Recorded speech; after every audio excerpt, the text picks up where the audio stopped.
very disappointing.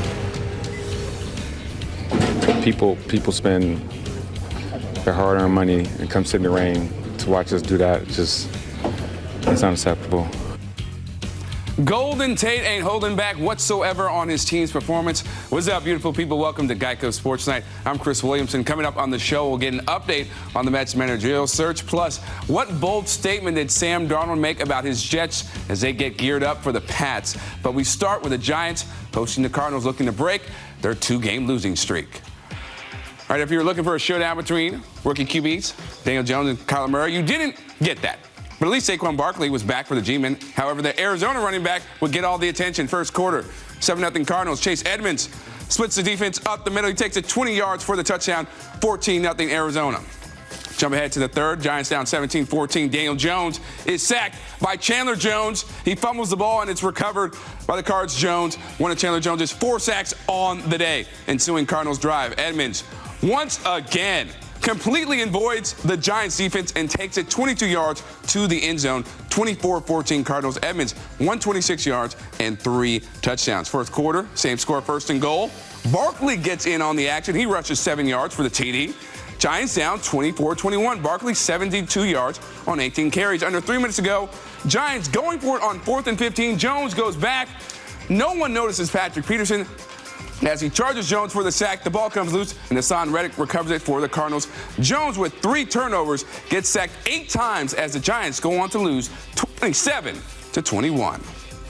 I think I'm making progress in some areas and still need to improve a lot in others. But I think obviously taking care of the ball is a big thing and has been. So to not do that today is disappointing. I gotta get better there. Pat, does anything about Daniel's play today concern you? No. Nope. We just try to get him better on the things that didn't go well for him, that's all. I think we know, as a whole, we got to be better. That's just, it is what it is. We didn't win the game, so anytime you didn't win the game, we got to be better. The object of offense is score more points than the other team does, and we didn't accomplish that today, so we got to find a way to do that. Let's take a look at the leaders for most turnovers in the NFL, something you never want to be leading as a team. Yet the Giants are number 1, coughed up the ball 18 times, behind the Bengals, behind them at 15, and Cleveland with 14 turnovers. The one thing these teams all have in common, all losing records so far. Time now for Football Night in New York with Ralph Acciano and Pete McCarthy. We saw what Daniel Jones could do against the 30th ranked defense, multiple turnovers, didn't really have a lot of time to throw the ball. Is it realistic, Ralph, that he can succeed behind this really struggling offensive line? Well, I think they believe that there's a chance that he can succeed because he's mobile and he can get out of the pocket and he can create things on the run. We didn't really see that against the Arizona Cardinals, and that was a problem. Obviously, when you're sacked 8 times, there's a lot of issues going on, but one of them was he was holding the ball a little bit too long, taking too much time trying to make his reads. So there are issues. He's still a rookie. He will learn. But in general, yeah, I think they do believe that if the offensive line is not performing at an optimum level, he still can make things happen. I don't think it's just the offensive line here. I think this is part of the process for a rookie quarterback, and now there's tape on Daniel Jones. Patrick Peterson is saying after the game that they really tried to flood the middle of the field and force Jones to go to the outside, and these are the kinds of things that teams are going to be able to do, and he's going to have to be able to adjust. You do notice there's not a ton of wide receivers running around open. I think they really miss Sterling Shepard when he is out. He's a nice security blanket to have. So one thing Jones has to work on, though, is the ball security. The turnovers, not just today, but these last few weeks, that's something that definitely needs to get cleaned up. 12 in the last 5 games, which is a problem that the Giants have to watch. No, that's really embarrassing. But this is a defense that's awful. 30th in the NFL. Like Golden Tate, I think, said that this offense made them look like the 85 Bears. So it's something that, they obviously have to address. Now, Saquon Barkley, he returned for the first time since week 3 against the Buccaneers, had 72 yards on 18 carries. What did you make of his performance? I thought he was okay. With Saquon Barkley, the beauty of him is that he keeps grinding and grinding, and eventually he can break a big play. He had 2 in the game, unfortunately for the Giants. One of them was called back on a holding penalty, so that took that away. But other than that, it was an okay performance. He looked generally fine. He did seem to tweak his ankle at one point Pat Shurmur didn't seem to know anything about it. Saquon said he was okay. That's something that I think we're going to have to keep watching this week. But, he got the ground game moving a little bit, which is something they weren't able to do without him. I did think it was encouraging that after he came back, after missing a few plays, he was able to push into the end zone off of that ankle to put in a late score for the Giants. You just want to make sure that he is right and that there's not any significant setback based on what happened in this game. And I don't think we saw that. But maybe he's missing a little bit of the giddy up that you're accustomed to seeing from Saquon Barkley. And we know he wasn't able to make those draw plays work. Well, speaking about draw plays, Pete, the biggest storyline everybody talked about after the game was Pat Shurmur's decision to run a draw play on 3rd and 18 late in the game and then go for it on 4th and 15 in their own territory. Here's Pat Shurmur's explanation for why he did that. Okay, just so I'm clear, once it's 4th and 15, you didn't think maybe punt it there? No. Why not? Because it was going to play out the way I thought. All right, stop them, right? Stop them. Make them kick a field goal at the very least, then we go down and score a touchdown. Plus, I wanted to get a chance to make it on 4th and 15. That's why.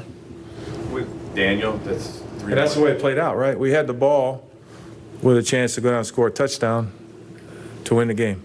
And that's how it played out, and we didn't do it. Okay, so Shurmur, very chippy right there, Pete. Did you agree or disagree with that play call? Well, this is both of them. Terrible about the draw call is they tried this in the first half. They had a 3rd and 20 in Arizona territory. They did the same thing, and it was the same result. Barkley picked up like 5 yards on that play. It wasn't good enough to get them into field goal range, and they punted. So you already tried this strategy that's very conservative, obviously. And it failed then. Why do you suddenly think it's going to work at the end of regulation? I hate that play. I've seen it for years. I can't stand it. Now, I understand it. This, by the way, was an audible by Daniel Jones. He had a couple of options on the play. He checked to the run or checked to the draw. And the idea is the defense is so far back when they have 18 yards to go for the first down that he figures they can gain a chunk of that with a draw. And if it works, then maybe they're only at 4th and 5. It's an okay play if you're determined to go for it on 4th down. The problem that I have is that once it doesn't work, then you need to punt and reset. When it didn't work, then to come out with another play and go for it on 4th down just didn't make any sense. The whole management right there, Pat Shurmur gave them no chance to make a comeback in that spot. They got the ball back later, but in that spot, they had no shot. No, it was very questionable play calling by Pat Shurmur. The Giants fall to 2-5 on the season. Ralph, Pete, thanks so much. You're not going anywhere. We'll have much more coming up. Now, we're just getting going here on Geico Sports Night. Jets hosting the Pats on Monday night. We got to preview and discuss whether the Jets offense can be unstoppable versus the top defense in the league. Plus, the Yankees season came to an end in heartbreaking fashion Saturday night in Houston. We take a look back at the ALCS while looking ahead to how the Yanks can get past the Astros next season. Geico Sports Night is brought to you by Geico. 15 minutes could save you 15% or more on car insurance. Visit geico.com for a free rate quote. That's half the fun of a new house, seeing what people left behind in the attic. Well, saving on homeowner's insurance with Geico's help was pretty fun, too. Oh, it's a tiny dancer. Well, they left a ton of stuff up here.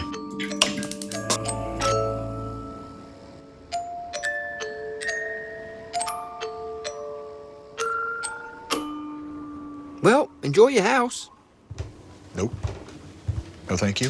Geico could help you save on homeowners and renters insurance. Many sunglasses may actually make it harder to see. And if they don't cut the road glare, it can be deadly. This is Battle Vision by Atomic Beam, inspired by U.S. soldiers that depend on clear vision to hit their targets. Hi, I'm Hunter Ellis, and I wear Battle Vision by Atomic Beam for crystal clear vision when it matters most. Battle Vision lets you see in high definition, helping to keep you safe. Unlike regular glasses, these high-tech HD polarized lenses help you see objects the naked eye can't detect. Battle Vision helps eliminate glare, enhance color, and provide UV protection for exceptional optical clarity. Battle Vision can be twisted and tortured without breaking. Sand, rocks, glass, even metal are no match for Battle Vision. Look, regular glasses just make everything darker. So whether you're out skiing or out on the open road, Cut the glare and see with Battle Vision. From riding your motorcycle to riding your bike, battle through the glare and see with sharp clarity. Similar sunglasses can cost hundreds. Call or click now and get Battle Vision by Atomic Beam, the ultimate tactical eyewear for just $19.99. Order right now and we'll double this entire offer. Absolutely free. One to wear and a spare with no additional fees. 100% free. But it gets even better. Order right now and you can get Battle Night Vision. Just pay a separate fee. With green optic technology to illuminate the night so you can see lane markers and traffic with ease. Why wear amber colored lenses when real night vision is green? Never be afraid to drive at night again. Even pouring rain at night is now easier with Battle Night Vision. You'll also get a lifetime guarantee. That's 2 Battle Vision and Battle Night Vision, all with lifetime guarantees, but you have to order now. Call 1-800-731-8135. That's 1-800-731-8135. Call or visit by battlevision.com. So call 1-800-731-8135. That's 1-800-731-8135. Order now. Everybody, welcome to Jets post-game live. So sick and tired of these referees with the Tom Brady. Let's head back to MetLife Stadium. You almost had a shutout today. What was the difference? They gave that game away. He had an opportunity to be in the Jets history book. Defense is pocketbook. Are you kidding me? An update Sunday night in the Mets managerial search. Our MLB insider Andy Martino reports that the second round of interviews will begin this week with Carlos Beltran and ESPN broadcaster Eduardo Perez both getting a second interview. Andy also reporting Joe Girardi is expected to get a second interview as well. Meanwhile, Ken Rosenthal adds Tim Bogar to the list of second interviewees. Swung on and hit in the end of deep left. It is high. It is far. It is gone to win the series. Jose Altuve hit a 2-run home run. The Astros win 6-4, and they capture the series 4-2. The Yankees learned firsthand Saturday, as you saw, just how cruel sports can be. They went from believing they had all the momentum after DJ LeMahieu's potential season-saving home run to minutes later, Jose Altuve sticking a dagger in their hearts by ending their season with a walk-up homer. So now, New York's forced to look back at what could have been as they missed out on several opportunities. That's the biggest thing I look back on. I think we left, 8 or 9 guys, in this game, on base. Even throughout the whole series, left a lot of guys on base and had a lot of missed opportunities. And Houston, they capitalized on there. When they got guys on base, they capitalized with either a big homer or a big hit, and that was the difference of the series. I thought we did everything we could do. Everyone was extremely focused. I think we all had a belief we were going to win the series one way or another. Obviously, we can get a little bit, deeper in the pitching side, like them. I feel like offensively we're right there. We get everyone, healthy and stuff. So I don't feel like the gap is that far apart. Obviously, you saw it with this series. I felt like we were in every single game.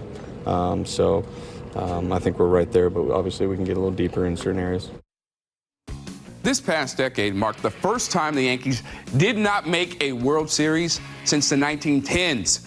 Let's look at their ALCS misfortunes presented by Geico. Yankees 0-4 in the decade in the League Championship Series. The last 2 series defeats against the Astros. Time now for Baseball Night in New York with Pete McCarthy to look back at a thrilling ALCS series.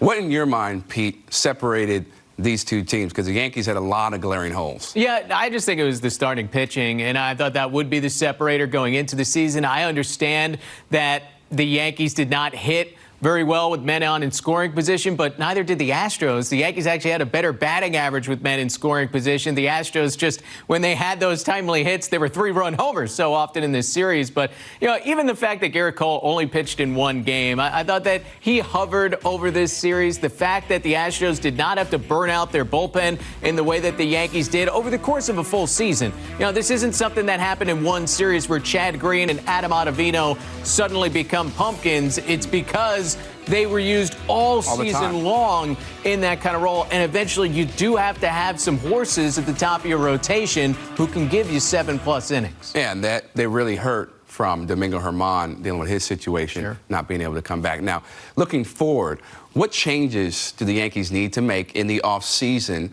to compete with the Astros and actually beat them next time. Yeah, how about you go out and get Garrett Cole?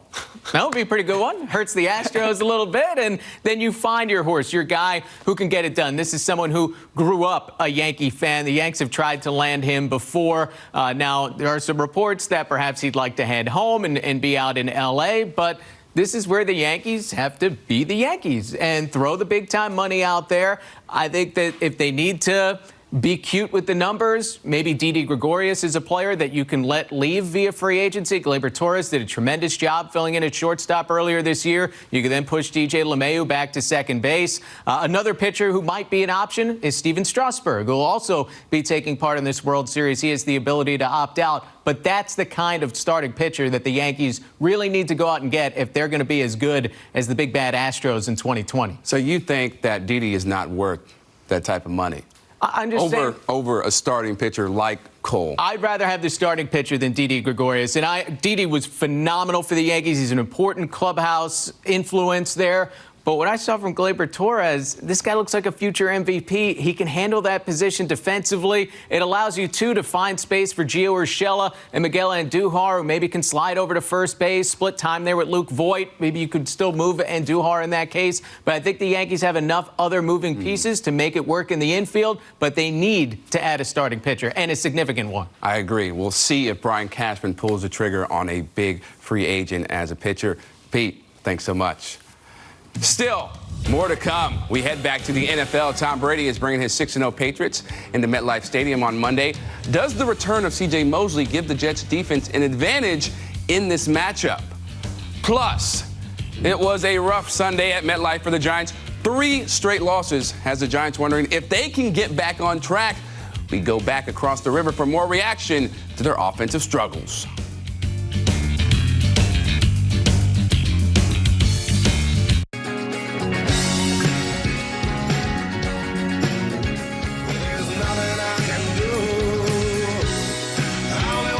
Hey, what's up? We're Hootie the Blowfish, inviting you to visit one of our favorite places in the world, Myrtle Beach, South Carolina. At Marvin, we make more than just windows and doors. We make fresh breezes and nightlights, relaxing retreats, open invitations, and peace of mind. At Marvin, we make windows and doors inspired by how you live, so you're inspired to live well. Renew your view at Rings End.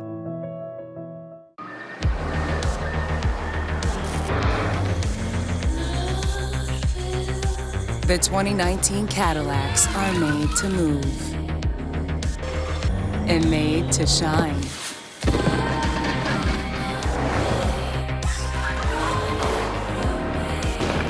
Current eligible Audi, BMW, and Infiniti lessees get the super ultra low mileage lease on this 2019 Cadillac XT5 from around $309 per month. We locking the gate, man. We gotta tap back in, bro.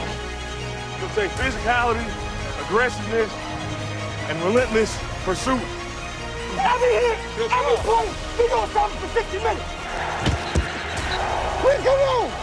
I mean, the effort from Le'Veon Bell is something. Don't miss Jets versus Patriots on Monday Night Football. Get your tickets at nyjets.com/tickets. Here's to all the neighborhood businesses. You're the first ones to open your doors in the morning and the last ones to close them at night. You're building something meant to last. People's United Bank is built to get you there. Our bankers can help with everything from cash management to credit and borrowing, because building a business shouldn't feel like it's you against the world, especially with us in the neighborhood. Learn more at peoples.com/smallbusiness or visit your nearest branch. People's United Bank N.A. What know-how can do. Member FDIC, Equal Housing Lender.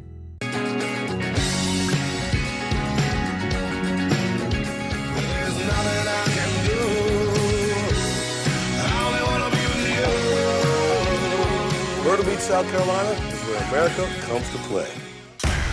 Jets pregame live starts right now. For more on today's matchup, let's head out to East Rutherford. This kid is flat out playing his rear end off. Somebody has to be the positive guy on this show.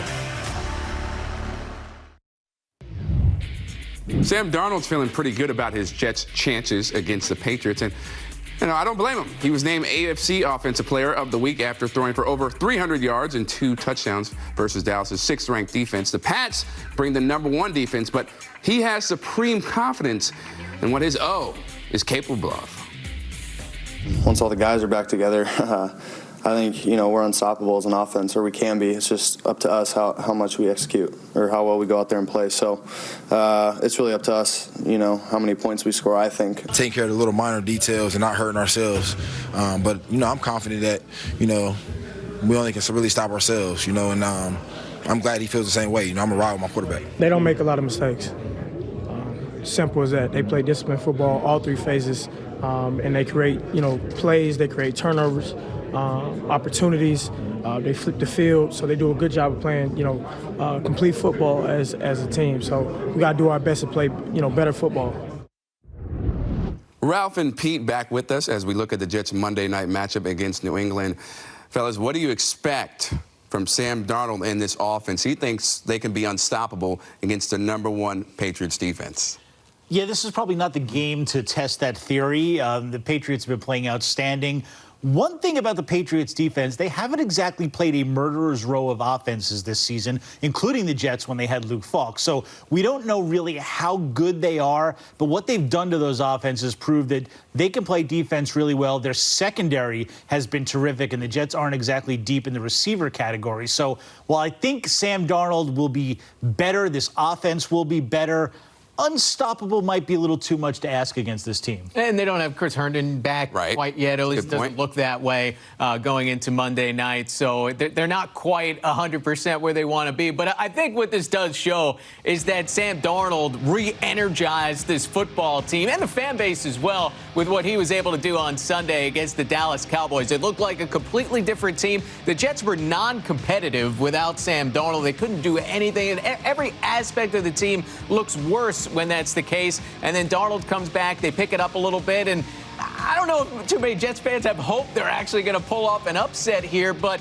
I think you expect a close game and the Jets to stay in this thing, and that's about as close to unstoppable as the Jets have been in a long time. Right? No, I think they'll make it very interesting. I think that's something that's going to happen. Now, on the defensive side, the Jets get back C.J. Mosley. He's one of the best players on that squad.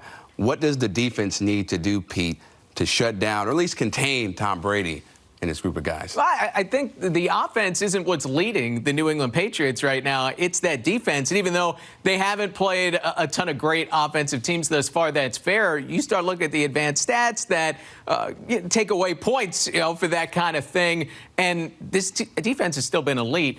The offense, Tom Brady hasn't been asked to do as much as we've seen in the past. So, look, I think that's the side of the ball where the Jets need to win this game, whether it be somehow getting some points on defense, at least big turnovers, and that's going to be how they have to do it.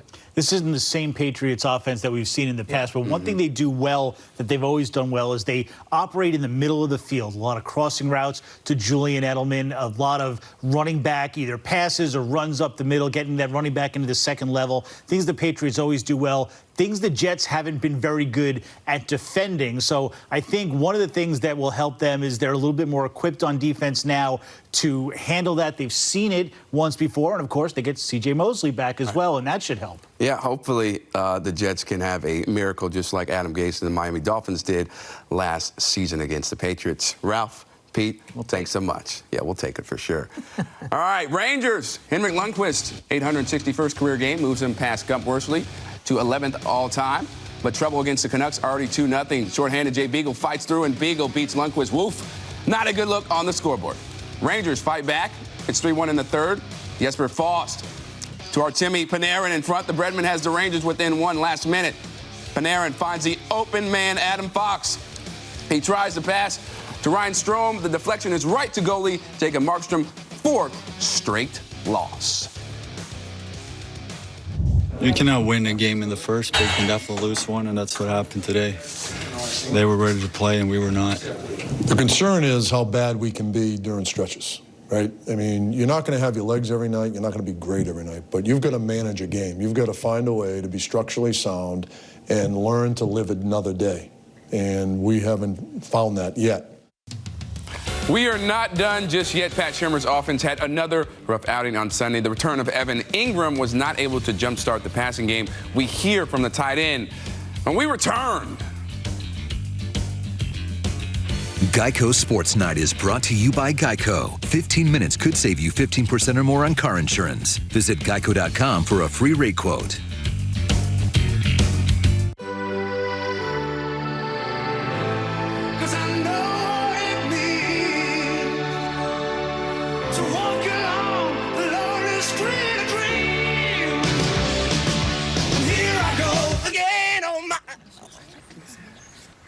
You realize your vows are a Whitesnake song? I do. If you ride, you get it. Geico Motorcycle. 15 minutes could save you 15% or more. My brother is just the most fun guy I've ever met. I'm gonna go floss. My sister and I were sick as thieves growing up. It's better. She was actually the first person that found out that I wasn't straight. We're comfortable talking about boys. So he's canceled. But this could be good. Josh tends to like guys with kind of weird hairlines. She is always honest. I'm not sorry. That's my best friend and my brother. Get your 2020 Mets season ticket plan today. Be here for all the biggest games. Choose from full season, half season, or 20 game plans. What a play! For a limited time, receive an authentic or replica Pete Alonso jersey with your purchase. Visit Mets.com/ticket plans or call 718-507-TIXX. Have you taken a body blow at work? If so, it's good to know that the lawyers at Pasternak Tilker are in your corner, ready to get you back in the ring. Whether you have a workers' compensation claim, personal injury case, or a Social Security disability claim, Pasternak Tilker, Ziegler, Walsh, Stanton, and Romano will fight for you tooth and nail. Call them today at 1-800-222-WISH. That's 1-800-222-WISH.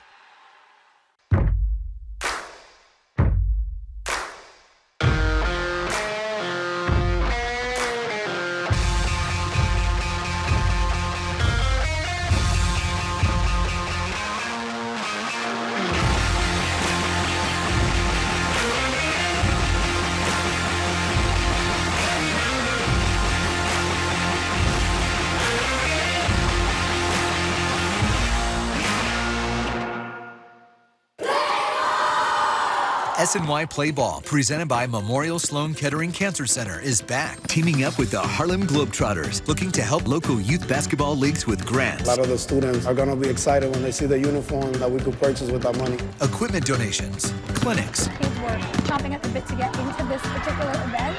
and special Harlem Globetrotter experiences. I'm able to be out and showing everyone that I can do stuff. Does your league need assistance? Apply today at sny.tv/playball. Everybody, welcome to Jets post-game live. So sick and tired of these referees with the Tom Brady. Let's head back to MetLife Stadium. You almost had a shutout today. What was the difference? They gave that game away. He had an opportunity to be in the Jets history book. Defense is pocketbook. Are you kidding me? Good teams pounce on inferior opponents, but that was not the case for the Giants offense against Arizona. They scored just 14 points and allowed 8 sacks. Evan Ingram didn't make much of an impact in his return. Only 1 catch for 6 yards and multiple drops. So, Ingram, what's going on with this O? Just small things we didn't do. Drop balls, miscommunication, penalties. A lot of things that shoot ourselves in the foot that we can't have. It's tough. We got to play better complementary football for offense, defense, for each other, for the guy next to us. We just got to play better together. Some of the mistakes, some of the small things that we missed on, take those away. We walk out here with a win, but it's tough. It sucks. We just got to keep going, get back to work. Some huge performances around the NFL on Sunday for your fantasy teams. As we already saw, Chase Edmonds lit up the Giants defense for 126 yards and 3 touchdowns. Marvin Jones had 4 touchdown receptions in a losing effort for the Lions against the Vikings. And Aaron Rodgers with 6 total touchdowns and the first perfect pass rating in Packers history. Not a bad day. One final note before we go. The Red Bulls were eliminated from the MLS playoffs on Sunday night as they lost 4-3, as you see there, to the Philadelphia Union. Philly scored an extra time to get the win. Red Bulls knocked out in round 1 of the playoffs. That's it for us. Don't forget pre- and post-game coverage of the Jets' Monday Night Football matchup with the Patriots on SNY. Have a great Monday, everybody. We'll see you later.